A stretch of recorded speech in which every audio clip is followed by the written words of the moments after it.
बोलो सत्यनारायण भगवान की जय। सत्यनारायण व्रत कथा प्रथम अध्याय। सत्यनारायण व्रत का पूरा संदर्भ यह है कि पूरा काल में शौन कादि ऋषि नैमिषारण्य स्थित महर्षि सूत के आश्रम पर पहुँचे। ऋषिगण महर्षि सूत से प्रश्न करते हैं कि लौकिक कष्ट मुक्ति, सांसारिक सुख समृद्धि एवं पार लौकिक लक्ष्य की सिद्धि के लिए सरल उपाय क्या है। महर्षि सूत सौनकादि ऋषियों को बताते हैं कि ऐसा ही प्रश्न नारद जी ने भगवान विष्णु से किया था। भगवान विष्णु ने नारद जी को बताया कि लौकिक क्लेश मुक्ति, सांसारिक सुख समृद्धि एवं पारलौकिक लक्ष्य सिद्धि के लिए एक ही राजमार्ग है, वह है सत्यनारायण व्रत। सत्यनारायण का अर्थ है सत्याचार, सत्याग्रह, सत्यनिष्ठा। संसार में सुख समृद्धि की प्राप्ति सत्याचरण द्वारा ही संभव है। सत्य ही ईश्वर है। सत्याचरण का अर्थ है ईश्वर आराधन, भगत व पूजा। कथा का प्रारंभ सूत जी द्वारा कथा सुनाने से होता है। नारद जी भगवान श्री विष्णु के पास जाकर उनकी स्तुति करते हैं। स्तुति सुनने के अंतर भगवान श्री विष्णु जी ने नारद जी से कहा, महाभाग, आप किस प्रयोजन से यहाँ आए हैं? आपके मन में क्या है? कहिए, वह सब कुछ मैं आपको बताऊंगा। नारद जी बोले, भगवान, मृत्युलोक में अपने पाप कर्मों के द्वारा विभिन्न योनियों में उत्पन्न सभी लोग बहुत प्रकार के क्लेशों से दुख हो रहे हैं। हे नाथ, किस लघु उपाय से उनके कष्टों का निवारण हो सकेगा? यदि आपकी मेरे ऊपर कृपा हो तो वह सब मैं सुनना चाहता हूँ। उसे श्री भगवान ने कहा, हे वत्स, संसार के ऊपर अनुग्रह करने की इच्छा से आपने बहुत अच्छी बात पूछी है। जिस व्रत के करने से प्राणी मोह से मुक्त हो जाता है, उसे आपको बताता हूँ, सुने। हे वत्स, स्वर्ग और मृत्युलोक में दुर्लभ भगवान सत्यनारायण का एक महान पुण्यप्रद व्रत है। आपके स्नेह के कारण इस समय मैं उसे कह रहा हूँ। अच्छी प्रकार विधि विधान से भगवान सत्यनारायण व्रत करके मनुष्य शीघ्र ही सुख प्राप्त कर परलोक में मोक्ष प्राप्त कर सकता है। भगवान की ऐसी वाणी सुनकर नारद मुनि ने कहा, प्रभु, इस व्रत को करने का क्या फल है? इसका विधान क्या है? इस व्रत को किसने किया और इससे कब करना चाहिए? यह सब विस्तार पूर्वक बतलाइए। श्री भगवान ने कहा, यह सत्यनारायण व्रत दुख, शोक आदि का शमन करने वाला, धन धान्य की वृद्धि करने वाला, सौभाग्य और संतान देने वाला तथा सर्वत्र विजय प्रदान करने वाला है। जिस किसी भी दिन भक्ति और श्रद्धा से संवित होकर मनुष्य ब्राह्मणों और बंधु बांधवों के साथ धर्म से तत्पर होकर सायंकाल भगवान सत्यनारायण की पूजा करे, नैवेद्य के रूप में उत्तम कोटि के भोजनीय पदार्थ को सवाया मात्रा में भक्तिपूर्वक अर्पित करना चाहिए। केले के फल, घी, दूध, गेहूं का चूर्ण अथवा गेहूं के चूर्ण के अभाव में साठी, चावल का चूर्ण, शक्कर या गुड़, यह सब भस्म सामग्री सवाया मात्र में एकत्र कर निवेदित करनी चाहिए। बंधु बांधवों के साथ श्री सत्यनारायण भगवान की कथा सुनकर दक्षिणा देनी चाहिए। तदंतर बंधु बांधवों के साथ भोजन कराना चाहिए। भक्तिपूर्वक प्रसाद ग्रहण करके नृत्य गीत आदि का आयोजन करना चाहिए। तदंतर भगवान सत्यनारायण का स्मरण करते हुए अपने घर जाना चाहिए। ऐसा करने से मनुष्यों की अभिलाषा अवश्य पूर्ण होती है। विशेष रूप से कलयुग में पृथ्वीलोक में यह सबसे छोटा सा। दूसरा अध्याय। श्री सूत जी बोले, हे द्विजों, अब मैं पुनः पूर्व काल में जिसने इस सत्यनारायण व्रत को किया था उसे भली भांति स्वीकार पूर्वक कहूँगा। रमणीय काशी नामक नगर में कोई अत्यंत निर्धन ब्राह्मण रहता था। भूख और प्यास से व्याकुल होकर वह प्रतिदिन पृथ्वी पर भटकता रहता था। भगवान ने उस दुखी ब्राह्मण को देखकर वृद्ध का रूप धारण करके उस द्विज और आदर पूर्वक पूछा, हे द्विज, प्रतिदिन अत्यंत दुखी होकर तुम किस लिए पृथ्वी पर भ्रमण करते रहते हो? हे द्विज श्रेष्ठ, यह सब बतलाओ, मैं सुनना चाहता हूँ। ब्राह्मण बोला, प्रभु, मैं अत्यंत दरिद्र हूँ और भिक्षा के लिए ही पृथ्वी पर घूमा करता हूँ। यदि मेरी इस दरिद्रता को दूर करने का आप कोई उपाय जानते हो तो कृपा पूर्वक बतलाइए। वृद्ध बोला, हे देव, सत्यनारायण भगवान विष्णु अभिष्ट फल को देने वाले हैं। हे विप्र, तुम उनका उत्तम व्रत करो, जिसे करने से मनुष्य सभी दुखों से मुक्त हो जाता है। व्रत के विधान को भी अत्यंत पूर्ण कहकर वृद्ध रूपधारी भगवान विष्णु अंतर्धानी हो गए। वृद्ध ने जैसा कहा है उस व्रत को अच्छी प्रकार से वैसे ही करूंगा, यह सोचते हुए उसको रात में नींद नहीं आई। अगले दिन प्रातः काल उठकर भगवान सत्यनारायण का व्रत करूंगा ऐसा संकल्प करके वह भिक्षा के लिए चल पड़ा। उस दिन भिक्षा में बहुत सा धन प्राप्त हुआ। उसी धन से उसने बंधु बांधवों के साथ भगवान सत्यनारायण का व्रत किया। इस व्रत के प्रभाव से वह श्रेष्ठ सभी दुखों से मुक्त होकर समस्त संपत्तियों से संपन्न हो गया। उस दिन से लेकर के प्रत्येक महीने उसने यह व्रत किया। इस प्रकार भगवान सत्यनारायण के इस व्रत को करने से वह श्रेष्ठ सभी पापों से मुक्त हो गया और उसने दुर्लभ मोक्ष पद को प्राप्त किया।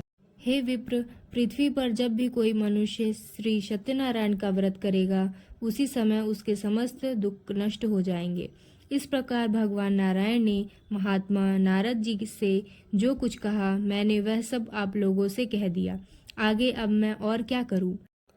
हे मुने, इस पृथ्वी पर उस सुने हुए इस व्रत को किसने किया, हम वह सब सुनना चाहते हैं। उस व्रत पर हमारी श्रद्धा हो रही है। श्री सूत जी बोले, हे मुनियों, पृथ्वी पर जिसने यह व्रत किया उसे आप लोग सुने। एक बार वह द्विजश्रेष्ठ अपनी धन संपत्ति के अनुसार बंधु बांधवों तथा परिजनों के साथ व्रत करने के लिए उद्यत हुआ। इसी बीच एक लकड़हारा वहां आया और लकड़ी बाहर रखकर उस ब्राह्मण के घर गया। वह उस व्रत को करता हुआ देख प्रणाम करके उससे बोला, प्रभु आप यह क्या कर रहे हैं? इसे करने से किस फल की प्राप्ति होती है, विस्तार पूर्वक मुझे कहिए। विप्र ने कहा, यह सत्यनारायण का व्रत है जो सभी मनोरथों को प्रदान करने वाला है। उसी के प्रभाव से मुझे यह सब महान धन धान्य आदि प्राप्त हुआ है। जल पीकर तथा प्रसाद ग्रहण करके वह नगर चला गया। सत्यनारायण देव के लिए मन से ऐसा सोचने लगा कि आज लकड़ी बेचने से जो धन प्राप्त होगा उसी धन से भगवान सत्यनारायण का श्रेष्ठ व्रत करूंगा। इस प्रकार मन से चिंतन करता हुआ लकड़ी को मस्तक पर रखकर उस सुंदर नगर में चला गया जहाँ धन संपन्न लोग रहते थे। उस दिन उसने लकड़ी का दुगुना मूल्य प्राप्त किया। इसके बाद प्रसन्न हृदय होकर वह पके हुए केले का फल, शक्कर, घी, दूध और गेहूं का चूर्ण सवाया मात्र में लेकर अपने घर आया। तत्पश्चात उसने अपने बांधवों को बुलाकर विधि विधान से भगवान श्री सत्यनारायण का व्रत किया। उस व्रत के प्रभाव से वह धन पुत्र से संपन्न हो गया और इस लोक में अनेक सुखों का उपभोग कर अंत में सत्यपुर अर्थात बैकुंठ लोक को चला गया। तीसरा अध्याय। श्री सूत जी बोले, श्रेष्ठ मुनियों, अब मैं पुनः आगे की कथा कहूँगा, आप लोग सुने। प्राचीन काल में एक उल्लामुख नाम का एक राजा था। वह जितेंद्रिय, सत्यवादी तथा अत्यंत बुद्धिमान था। वह विद्वान राजा प्रतिदिन देवालय जाता और धन देकर ब्राह्मणों को संतुष्ट करता था। कमल के समान मुख वाली उसकी धर्मपत्नी शील, विनय एवं सौंदर्य आदि गुणों से संपन्न तथा परिपरायणा थी। राजा एक दिन अपनी धर्मपत्नी के साथ भद्रशिला नदी के तट पर श्री सत्यनारायण का व्रत कर रहा था। उसी समय व्यापार के अनेक प्रकार की पुष्पकल धनराशि से संपन्न एक साधु नाम का बनिया वहां आया। भद्रशिला नदी के तट पर नाव को स्थापित कर वह राजा के समीप गया और राजा को उस व्रत में दीक्षित देखकर विनय पूर्वक पूछने लगा। साधु ने कहा, राजन, आप भक्तियुक्त चिन्ह से यह क्या कर रहे हैं? कृपया वह सब बताइए, इस समय मैं सुनना चाहता हूँ। राजा बोले, हे साधो, पुत्र आदि की प्राप्ति की कामना से अपने बंधु बांधवों के साथ मैं अतुल तेज संपन्न भगवान विष्णु का व्रत एवं पूजन कर रहा हूँ।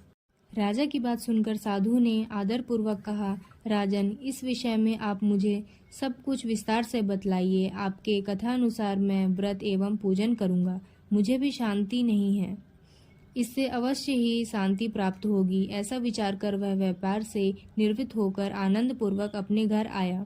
उसने अपनी भार्या से शांति प्रदान करने वाले इस सत्यव्रत को विस्तार पूर्वक बताया तथा जब मुझे शांति प्राप्त होगी तब मैं इस व्रत को करूँगा। इस प्रकार उस साधु ने अपनी भार्या लीलावती से कहा। एक दिन उसकी लीलावती नाम की सती साध्वी भार्या पति के साथ आनंद चित्त से ऋतुकालीन धर्माचरण में प्रवृत्त हुई। और भगवान श्री सत्यनारायण की कृपा से उसकी वह भार्या गर्भिणी हुई। 10वें महीने में उसने कन्या रत्न की उत्पत्ति हुई और वह शुक्ल पक्ष के चंद्रमा की भांति दिन प्रतिदिन बढ़ने लगी। उस कन्या का नाम कलावती रखा गया। इसके बाद वह एक दिन लीलावती ने अपने स्वामी के मधुर वाणी में कहा, आप पूर्व में संकल्पित श्री सत्यनारायण के व्रत को क्यों नहीं रख रहे? साधु बोला, प्रिय, इसके विवाह के समय व्रत करूंगा। इस प्रकार अपनी पत्नी को भली भांति आश्वस्त कर वह व्यापार करने के लिए नगर की ओर चला आया। इधर कन्या कलावती पिता के घर में बढ़ने लगी। तदंतर धर्मज्ञ साधु ने नगर में सखियों के साथ क्रीड़ा करती हुई अपनी कन्या को विवाह योग्य देखकर आपस में मंत्रणा करके कन्या विवाह के लिए श्रेष्ठ वर का अन्वेषण करो, ऐसा दूत से कहकर शीघ्र ही उसे भेज दिया। उसकी आज्ञा प्राप्त करके वह दूत कांचन नामक नगर में गया और वहां एक वाणिक का पुत्र लेकर आया। उस साधु ने उस वाणिक के पुत्र को सुंदर और गुणों से संपन्न देखकर अपनी जाति के लोगों तथा बंधु बांधवों के साथ संतुष्ट चित्त हो विधि विधान से वणिकपुर के साथ में कन्या का दान कर दिया। उस समय वह साधु बनिया दुर्भाग्यवश भगवान सत्यनारायण का वह उत्तम व्रत करना भूल गया। पूर्व संकल्प के अनुसार विवाह के समय व्रत न करने के कारण भगवान उस पर रुष्ट हो गए। कुछ समय पश्चात अपने व्यापार कर्म में कुशल वह साधु बनिया काल की प्रेरणा से अपने दामाद के साथ व्यापार करने के लिए समुद्र के समीप स्थित रत्नसारपुर नामक सुंदर नगर में गया और अपने श्री संपन्न दामाद के साथ वहां व्यापार करने लगा। उसके बाद वे दोनों राजा चंद्रकेतु के रमणीय उस नगर में गए। उसी समय भगवान श्री सत्यनारायण ने उसे भ्रष्ट प्रतिज्ञ देखकर इसे दारुण करीण और महान दुख प्राप्त होगा, यह शाप दे दिया। एक दिन एक चोर राजा चंद्रकेतु के धन को चुराकर वहीं आया जहां दोनों वणिक स्थित थे। वह अपने पीछे दौड़ते हुए दूतों को देखकर भयभीत चित्त से धन वहीं छोड़कर शीघ्र ही छिप गया। इसके बाद राजा के दूत वहां आ गए जहां वह साधु वणिक था। वहां राजा के धन को देखकर वे दूत उन दोनों वाणिक पुत्रों को बांधकर ले आए और हर्षपूर्वक दौड़ते हुए राजा से बोले, प्रभु, हम तो चोर पकड़ लाए हैं, इन्हें देखकर आप आज्ञा दें। राजा की आज्ञा से दोनों शीघ्र ही दृढ़तापूर्वक बांधकर बिना विचार किए महान कारागार में डाल दिए गए। भगवान सत्यदेव की माया से किसी ने उन दोनों की बात नहीं सुनी और राजा चंद्रकेतु ने उस दोनों का धन भी ले लिया। भगवान के शाप से वणिक के घर में उसकी भार्या भी अत्यंत दुखित हो गई और उनके घर में सारा का सारा जो धन था वह चोर ने चुरा लिया। लीलावती शारीरिक तथा मानसिक पीड़ाओं से युक्त भूख और प्यास से दुखी हो अन्न की चिंता से दर दर भटकने लगी। कलावती कन्या भी भोजन के लिए इधर उधर प्रतिदिन घूमने लगी। एक दिन भूख से पीड़ित कलावती एक घर गई। वहां जाकर उसने श्री सत्यनारायण के व्रत पूजन को देखा। वहां बैठकर उसने कथा सुनी और वरदान मांगा। उसके बाद प्रसाद ग्रहण करके वह कुछ रात होने पर घर गई। माता ने कलावती कन्या से प्रेम पूर्वक पूछा, पुत्री, रात में तू कहाँ रुक गई थी? तुम्हारे मन में क्या है? कलावती कन्या ने तुरंत माता से कहा, माँ, मैंने एक घर में मनोरथ प्रदान करने वाला व्रत देखा है।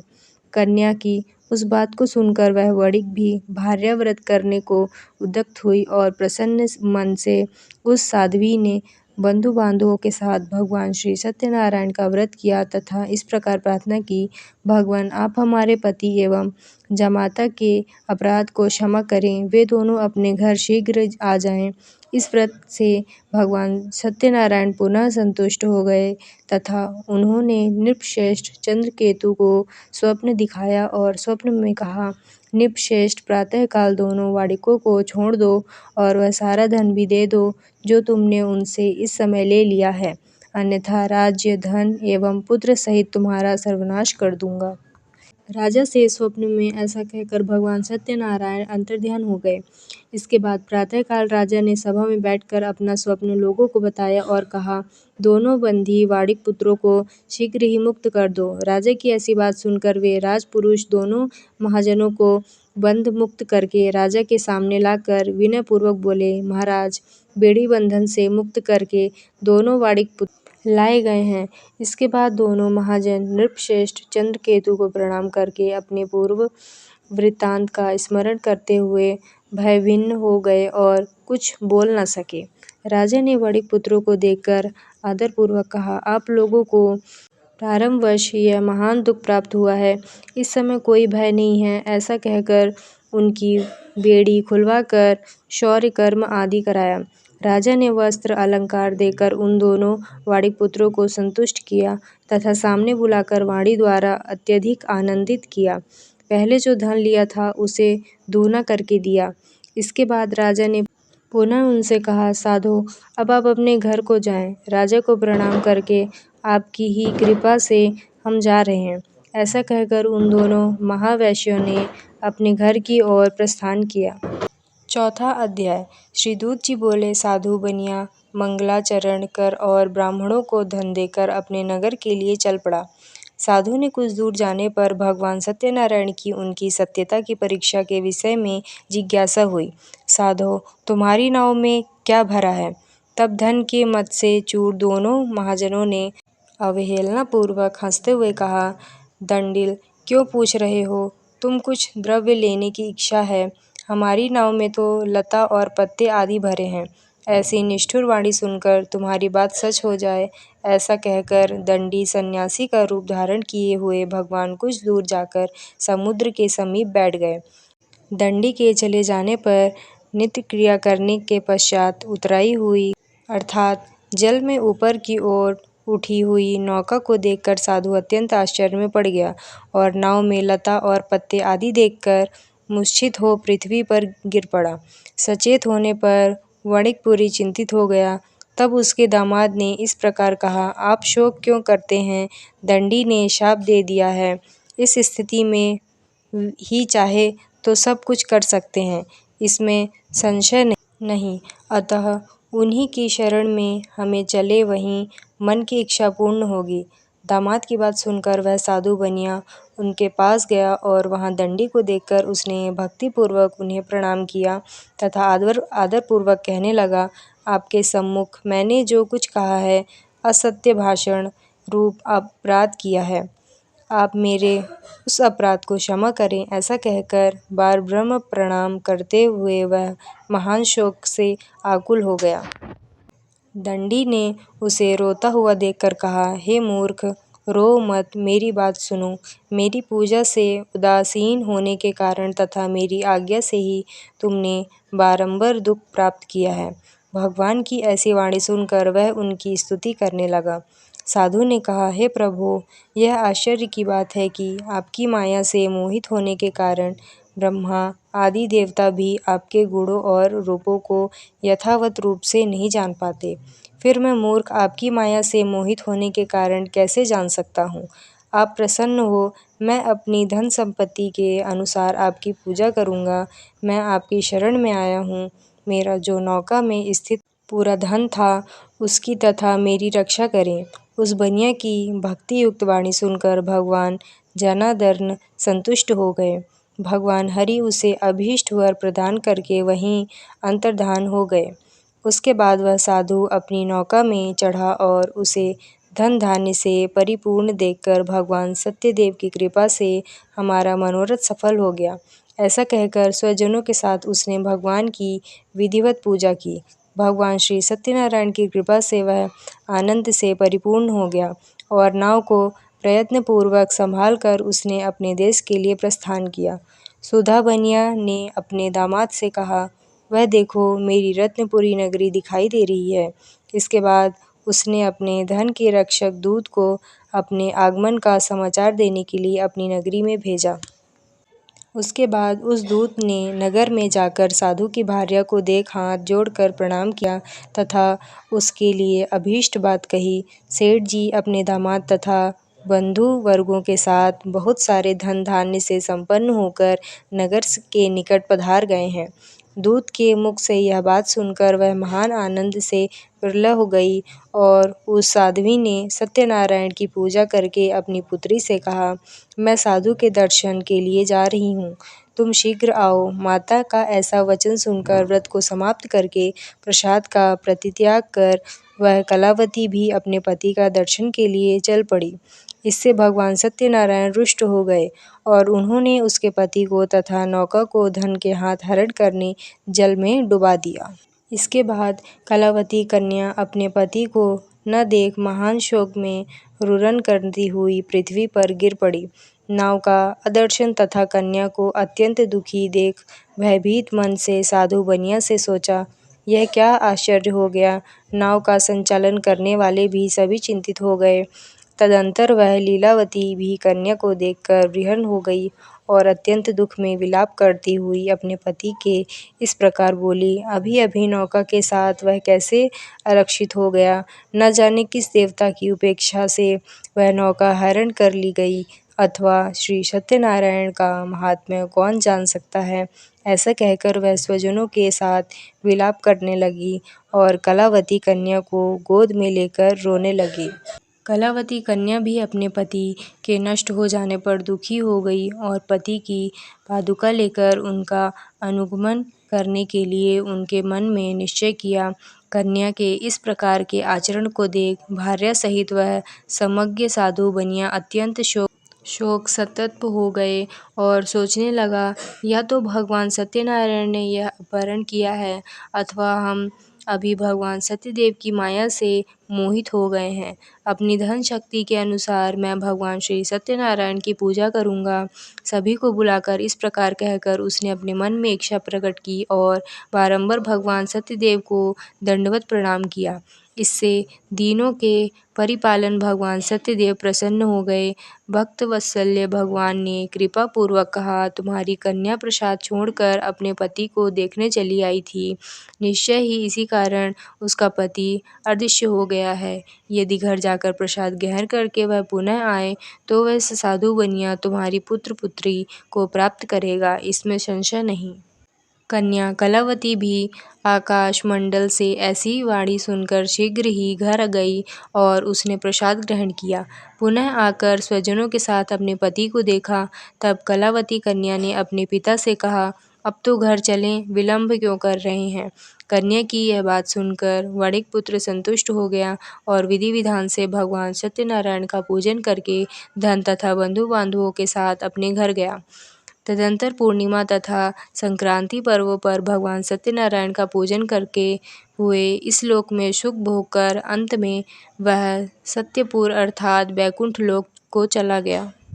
5वां अध्याय। श्री सूत जी बोले, श्रेष्ठ मुनियों, अब इसके बाद मैं दूसरी कथा कहूँगा, आप लोग सुने। अपनी प्रजा का पालन करने में तत्पर तुंगध्वज नामक एक राजा था। उसने सत्यदेव के प्रसाद का परित्याग करके दुख प्राप्त किया। एक बार वह वन जाकर और वहाँ बहुत से पशुओं को मारकर वट वृक्ष के नीचे आया। वहाँ उसने देखा कि गोपगण बंधु बांधवों के साथ संतुष्ट होकर भक्तिपूर्वक भगवान सत्यदेव की पूजा कर रहे हैं। राजा यह देखकर भी अहंकारवश न तो वहाँ गया और न ही उसने भगवान सत्यनारायण को प्रणाम भी किया। पूजन के बाद सभी गोपगण भगवान का प्रसाद राजा के समीप रहकर वहाँ से लौट आए और इच्छानुसार उन सभी ने भगवान का प्रसाद ग्रहण किया। इधर राजा को प्रसाद का परित्याग करने से बहुत दुख प्राप्त हुआ। उसका संपूर्ण धन धान्य एवं सभी 100 पुत्र नष्ट हो गए। राजा ने मन में यह निश्चय किया कि अवश्य ही भगवान सत्यनारायण ने हमारा नाश कर दिया है, इसलिए मुझे वहाँ जाना चाहिए जहाँ श्री सत्यनारायण का पूजन हो रहा था। ऐसा मन में निश्चय करके वह राजा गोपगणों के समीप गया और उसने गोपगणों के साथ भक्ति श्रद्धा से युक्त होकर विधि पूर्वक भगवान सत्यदेव की पूजा की। भगवान सत्यदेव की कृपा से वह पुनः धन और पुत्रों से संपन्न हो गया तथा लोक में सभी सुखों का उपभोग कर अंत में सत्यपुर वैकुंठ लोक को प्राप्त हुआ। श्री सूत जी कहते हैं, जो व्यक्ति इस परम दुर्लभ श्री सत्यनारायण के व्रत को करता है और पुण्यमयी तथा फलप्रदायिनी भगवान की कथा और भक्ति युक्त होकर सुनता है, उसे भगवान सत्यनारायण की कृपा से धन धान्य आदि की प्राप्ति होती है। दरिद्र धनवान हो जाता है, बंधन में पड़ा हुआ बंधन से मुक्त हो जाता है, डरा हुआ व्यक्ति भय मुक्त हो जाता है। यह सत्य बात है, इसमें संशय नहीं। इस लोक में वह सभी स्पित फलों का भोग प्राप्त करके अंत में सत्यपुर वैकुंठ लोक को जाता है। इस प्रकार मैंने आप लोगों से भगवान सत्यनारायण के व्रत को कहा, जिसे करके मनुष्य सभी दुखों से मुक्त हो जाता है।